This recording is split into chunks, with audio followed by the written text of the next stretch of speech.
पहलगाम हल्ल्याचं उत्तर म्हणून भारतानं ऑपरेशन सिंदूरमधून पाकिस्तानला चांगलाच धडा शिकवला। दहशतवाद्यांची तळ उद्ध्वस्त केलं।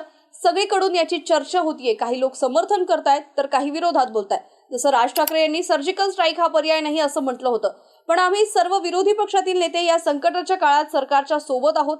देशहितासाठी सरकार जो निर्णय घेईल त्याला आम्ही समर्थन करू। देशहितासाठी आम्ही सर्व एकमत झाले आहोत। देशावरील संकटाच्या काळात आम्हाला कोणावरही टिप्पणी करायची नाही, अशी प्रतिक्रिया काँग्रेसचे राष्ट्रीय अध्यक्ष मल्लिकार्जुन खरगे यांनी दिली आहे।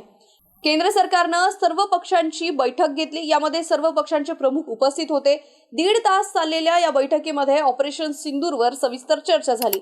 भारतीय सैन्य आणि सरकार देशाच्या हितामध्ये जो निर्णय घेईल त्याला विरोधी पक्षाचा पाठिंबा असेल, असं मत काँग्रेसचे नेते मल्लिकार्जुन खरगे यांनी यावेळी व्यक्त केलं। नेहमी एकमेकांवर टीका करणारे आणि आम्ही किती श्रेष्ठ आहोत हे दाखवणारे पक्षप्रमुख आज देशासाठी एकजूट उभे असल्याने भारताला याचा नक्कीच अभिमान आहे।